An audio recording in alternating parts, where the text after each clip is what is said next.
You know when someone's driven your tractor, you change the seat a bit. Craig very kindly hooked the Shakerator on for me this morning whilst I was doing the grass check. Pump the seat up a bit. I normally pump it down because I'm so lanky. I hit my head on the roof. Right, what are we doing? So we are going shakerating. If no one knows what a shakerator is, I will show you in a minute. And it goes on the back of the tractor, and we're basically going to use it to subsoil the tram lines. So anywhere where there's a lot of compaction in the field. We might do a couple other spots as well, where water sat over winter and compacted the ground a lot. But it's effectively a subsoiler with a power shaft on it. Thank you, Paolo. Now I've not actually used it before. Craig done the tram lines with it last year whilst I was on holiday. He's actually going off ploughing this morning. We're going to make a start on the field of grass I sprayed off. It's going into barley, so he's going to go and turn that one over. And then the two stubble fields that we've got on the off ground, we're going to plough one of them because there was some pretty deep tram lines in it. And it has a little wet spot on it. And then the other one, we're going to direct drill. So at least there'll be a side-by-side comparison up there. And I haven't sprayed any of this ground off yet. That's sort of the next job to do. So once we've lifted the tram lines, the sprayer will go back on. And we will spray these off. So we will show you what the Shakerator is all about. Right, so here we are. This is the Shakerator. It's effectively, see, it's a 3-leg subsoiler. It's got a couple of discs. It's got a disc in front of every leg, and then a big roller on the back. So we're just going to lift up any compaction that has been made by the tram lines.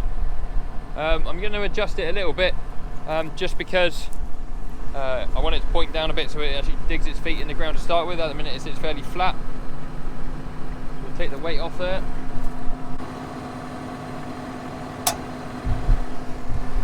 Right, so I've screwed them in a couple links just to try and get these pointing at the ground so that they will dig in when we let the machine down. So basically there's a power shaft, just makes this thing shake when it's in the ground, loosen everything up down on the level of the legs. Roller on the back to just so we don't leave any big ridges. And, I'm about as well versed at this as all of you guys watching. I've never used it. I see there's a mallet. I guess that's for if we break a shear bolt. I've got a couple of spare shear bolts. We'll just have a go and see what happens. Just realised I haven't got my receiver with me for the tractor for the GPS, so we can't use that. Basically he's in the ground now, so we'll fire up the PTO.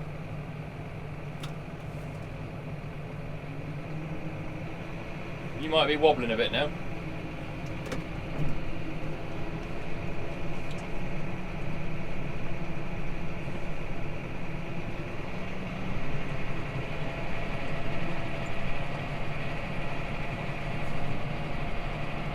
We're just sort of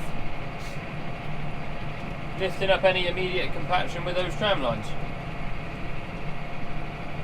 I did change the depth. You change the depth on the roller there. I'll show you again in a minute. I changed it down a couple notches so we go a bit deeper, and I might change it down another notch again, just to make sure we really are lifting out that compaction. Would have been nice if I'd had me dome. I could have set the GPS up on the tram lines. We just don't have to worry about steering, but might grab it after lunch. Oh, we found the old headline there. There's an old headline that splits this field in two. It's just a big, massive stone. So that's what we just found there. Well, the bottom half of this field I'm in now sat underwater for the first half of winter. So where we're actually now in the tractor, you see behind there's a lot of greenery and grass. It should have been corn. Because it was so wet I couldn't get anywhere near it with the sprayer for the herbicide. So it didn't get done. So because it sat underwater, that compacted it quite badly. So what we'll do is we'll do the tram lines in the field, and then at the end we'll do sort of the first, know, 5 or 6 passes here as well, because that would be obviously a lot worse than the rest of the field. One thing I've got to remember to do is stop the power shaft before I lift the thing out of the ground every time. No good for the power shaft to be running when it's at such a steep angle up out the ground. And you can see after we've cultivated, everything sort of greened up a bit. There's a green tinge to the field, so that's ideal. So that means that the cultivating did its job, and then possibly tomorrow we'll come in with the sprayer and spray all the greenery off, ready for Craig to plough it, and then put the oats in. This is all going into oats. Right, we're back outside with the machine again. I'm just going to drop it down one more hole. I'm not sure whether I go to that one, it lifts it half a hole or a hole. Yeah, we were in that one, we'll go in that one. I think that's as deep as you can set it then. So, right on that back hole there. So what happens is this little tab hits it, and then that sets your height using your roller. Obviously you want to make sure they are the same, otherwise you're going to end up twisting the machine. Nice one. So the way it works, it's got the little disc on the front, makes a slit in the ground for the shoe to go into. That pulls up the ground, and then the roller just flattens it down a bit. One thing I want to show you guys, oh, I fell in a hole. This is exactly what we wanted to do by cultivating the field with that little tine harrow I was using. So you see all these new sprigs of wheat that have come up since we've done it. That's where seed was either lost out the back of the combine or was shed out of the ear of the wheat before we got in here with the combine. But what we wanted to do is make all this chit like this. This is perfect. And then what we'll do is we'll come and spray that all off, possibly tomorrow. And then that'll all die off, and then we'll plough it all in under, and the next crop can go in.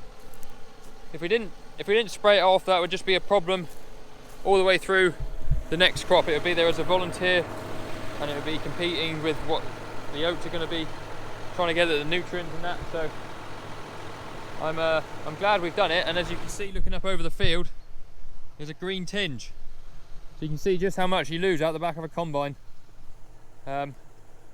especially on hills. So this is the part of the field down the bottom here that I said spent all winter underwater. So you see there's a definite line there where I came with the herbicide. I couldn't get any closer. You'll also see where I'm stood now, there's a grass margin, because then there's a drain behind that fence. So along this line here should be crop. You can see there's wheat stubble. There was some wheat here, but all that should be earth, shouldn't be grass. So that obviously needs spraying off. So we'll spray that, and we'll probably come and top the bottom bit if we can, if we get time. It is fairly rough though, so I'm going to subsoil all of this as well, just to lift all the compaction out that the water's done by sitting on it all winter last year. But yeah, so far so good. We'll carry on and do this field, and then we're quite close to home, so I'll go and get my dome and set up, mainly so I can record it. We use the John Deere, my operations, for recording a lot of the stuff we do with this tractor and the 130. Just keeps a record of everything you've done and the fuel, hours, time, which is really handy. So we'll do that, I think. First field complete. Just going to grab the old GoPro off of here. Hopefully there is some good footage on there, not just a load of dust. This GoPro actually belongs to work, but kind enough to let me use it. So you see we've shone the legs up a bit. They're getting in there. Roller's doing a good job. It's got this scraper on the back to stop any mud sticking to it. I was just a bit concerned as to what's going on with this, but I think it's a bit of wire that's got wrapped around the leg. Yeah, it is. Look at that, found a bit of wire. So we'll take that back and put it in the scrap bin. You can just about see where it's been. Of course, we've got these nice big slips that get cut open with the opening disc, and then the leg goes through and the roller sort of squashes it back in again. So I've done all the tram lines, and I did along the bottom of the field there where it's that wet or winter.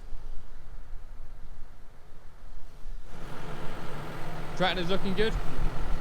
This tractor is a 2017 155R. It's just clocked 2,500 hours. Now I've worked here since April last year, so that's about 17 months. Is that right? Yeah, 17 months. And it was on about 900 hours when I started, so I'm doing approximately 100 hours a month in it. Obviously it gets used a bit more in the winter and the spring when we're busy feeding. It goes on the feed wagon, and then all the spring work, the mowing and everything, silaging. But yeah, done over half its hours in the last 17 months, so trying to make use of it. I'm going to go back and put a bit of fuel in the tractor, grab the dome for the top, probably have my lunch whilst I'm there, and then we'll go into this field next door, which is called Great Field, and we'll have a go at that one. That one's got a massive gully down the middle that all washed out as well last winter, so we'll see what we can do with that. Sadly, I forgot to bring my drone with me today. I put it all charging last night, and same with my GoPro batteries, and I just forgot to pick it up this morning. So I'm just back at the yard filling up with fuel. I've been in and picked up my dome. So this sits on top of the tractor. It's a Starfire 6000, and it does all the steering if you turn the auto steer on. It also does the recording and sends the data away. Then it records back to the office so we can look at it online. We take these off the tractors now because so many people have started stealing them. This one isn't worth anything to anyone because it's pin protected, so unless you know the pin number you can't use it anyway, but they get stored under lock and key just because they're worth a lot of money and people like to steal them, sadly.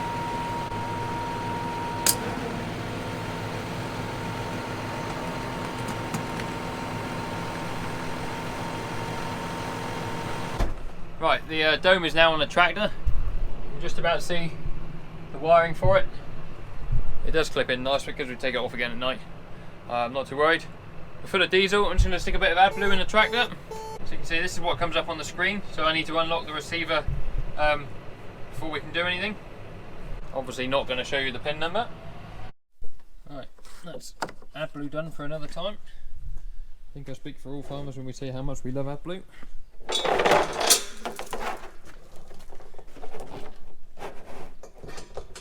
That one's he's empty. New one required. Why does that keep coming on?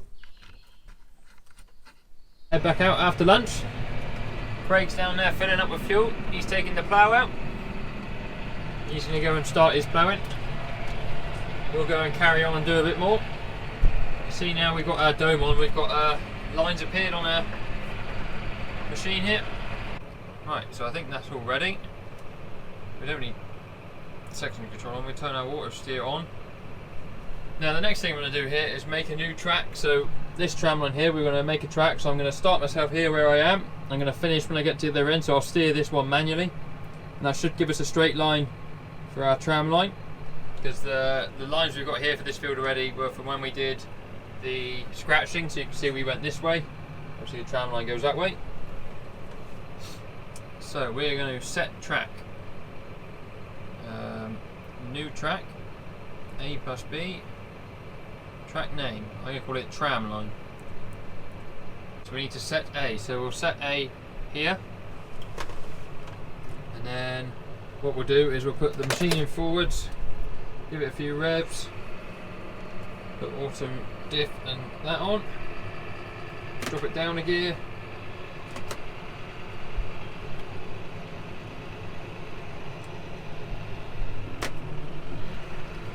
and then we're going to go along with this in the ground. So machine's now in the ground. We'll just go nice and slow.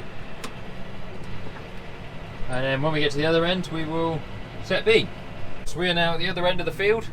We've done our tram line all the way up. We now press set B, and that gives you the line. So we press done. And we are now on our tram line auto steering line. Now there's a gully, like I said earlier, that runs the length of this field, sort of in the dip. I'm a bit worried about what this machine's going to do when it hits it, because I don't know whether it's rocky or whatever. seems to just glide through it there, which is good. Hopefully it'll just keep doing that. It doesn't actually take that long if you just got to do the tram lines in each field. You can skid over it all fairly quick. Line up on the next one here.